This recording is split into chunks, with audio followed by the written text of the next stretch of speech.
বৈষম্য বিরোধী ছাত্র আন্দোলনে গত ৪ আগস্ট দুপুর ৩:৩০টার দিকে শেরপুরে ম্যাজিস্ট্রেটের গাড়ির চাপায় নিহত হয় কলেজ শিক্ষার্থী মাহবুব।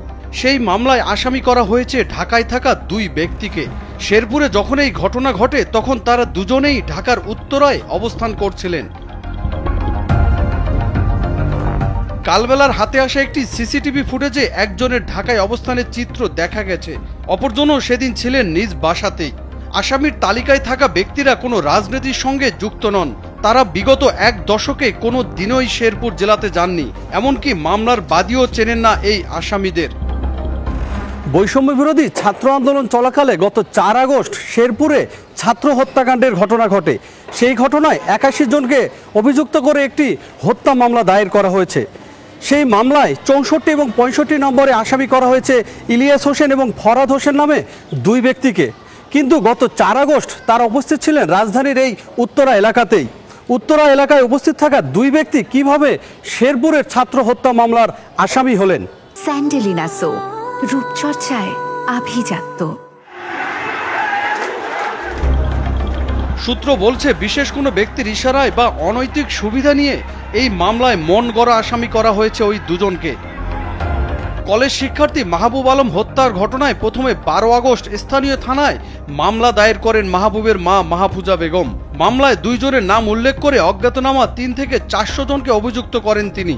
কিন্তু ১৯ আগস্ট সংশোধিত এজাহার দেয়া হয়, সেখানে ৮১ জনের নাম আসামি হিসাবে উল্লেখ করা হয়। তবে বাদী বলছেন আসামিদের কাউকেই চেনেন না তিনি। এসব মানুষের নাম কারা দিয়েছে তাও জানা নেই তার। আমার ছেলের কোন অপরাধে ম্যাজিস্ট্রেটের গাড়ি চাপা দিয়ে হত্যা করলো আমি তো জানি না। যারা গাড়ি আসিল তারাই অপরাধী, তাদেরই আমি শাস্তি চাই, তাদেরই যেন ফাঁসি হয়। নাম লিখিয়ে দিছে আমরা জানি না। সেই মামলার এজাহারে ৬৪ নম্বর আসামি করা হয়েছে ইলিয়াস হোসেনকে।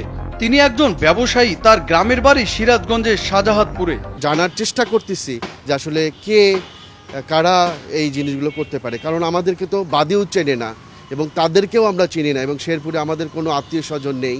একই মামলায় ৬৫ নম্বর আসামি করা হয়েছে টেক্সটাইল ইঞ্জিনিয়ার ফরহাদ হোসেনকে। ফরহাদের গ্রামের বাড়ি পাবনার সুজানগরে। আমি বাসাতেই ছিলাম, আমার ছোট ছোট 3টা বাচ্চা, তো আমি বাচ্চাদেরকে নিয়ে বাসায় থাকি। ৪ তারিখে আমি আমার জানা মতে কোনো এক মুহূর্তের জন্য বাসা থেকে বের হইনি।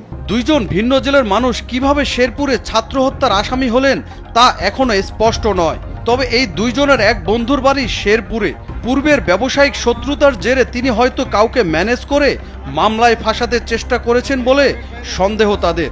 এত দূরে আসলে এরকম একটা ঘটনার জন্য আমার কাছে মনে হচ্ছে যে আমার আগে যে ব্যবসায়িক পার্টনার যার সাথে আমাদের লিমিটেড কোম্পানি ছিল তার বাড়ি শেরপুর জেলায়। এখন সে এই কাজটা করতে পারে ইন্টেনশনালি, অথবা কাউকে দিয়ে করাইতে পারে। ফরহাদ হোসেনের অভিযোগের সূত্র ধরে যোগাযোগ করা হয় তাদের সেই পুরনো বন্ধুর সঙ্গে। তিনি জানান এই মামলার সাথে তার কোনো রকমের কোনো সম্পৃক্ততা নেই। যে কোনো ভাবে থেকে নিশ্চয়তা দিতে পারি যে এখানে আমার কোনো সংশ্লিষ্টতা থাকার কোনো রকমের সুযোগ নাই। ঢাকায় থাকা ব্যক্তিদের কি কারণে আসামি করা হয়েছে জানতে চাইলে শেরপুর সদর থানার ভারপ্রাপ্ত কর্মকর্তা ওসি মোহাম্মদ জাহাঙ্গীর আলম জানান এই আসামিদের নাম কিভাবে এলো এটা বাদী এবং বাদীর লোকজন যারা রয়েছে তারাই বলতে পারবে।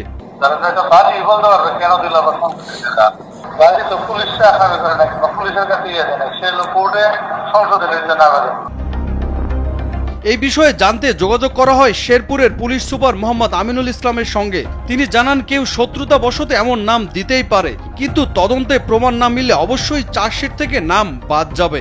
নাম আসলেই তার ফাঁসি হয়ে গেছে, আসতেই পারে, আসল বশত শত্রুতা বশত হতেই পারে। আমাদের হলো তদন্তটা এখনো বাকি আছে, তদন্ত করে এগুলো হলো ফাইনাল করতে হবে যে আসলে সে কোথায় ছিল কি ছিল না। সমাজ ও অপরাধ বিশেষজ্ঞরা বলছেন মামলায় গায়েবী এবং মন গড়া আসামি করা পুলিশের পুরনো অভ্যাস। পুলিশ আগে যে অভ্যাসে কাজ করত সেই অভ্যাস থেকে তারা কতটা নিজেদেরকে পরিবর্তন করতে পারলো এবং সাধারণ মানুষকে যে অতীতে হয়রানি করার যে অভিযোগটি ছিল সেই হয়রানির জায়গাটিও কতটা বন্ধ হলো। মাহবুবের পরিবারের সদস্যরা বলছেন মামলায় যেন প্রকৃত দোষীর শাস্তি হয়, কোনো নির্দোষ মানুষ যেন হয়রানি না হন। যারা প্রকৃত দোষী শুধুমাত্র তাদের যেন এই মামলায় অন্তর্ভুক্ত করা হয়। আমরা কোনো নিরপরাধ মানুষেরা এই মামলায় অন্তর্ভুক্ত করার জন্য বলছি না কারোরই। সন্তানের কবরের পাশে আজও কাঁদছেন মা, শোকে দিশেহারা মাহবুবের পুরো পরিবার। বৈষম্য বিরোধী ছাত্র আন্দোলনে ঘটা প্রতিটি হত্যাকাণ্ডেরই সঠিক তদন্তের মাধ্যমে দোষীদের বিচার করা হোক।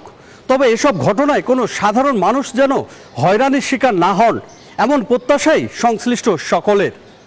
জনি রায়হান, কালবেলা।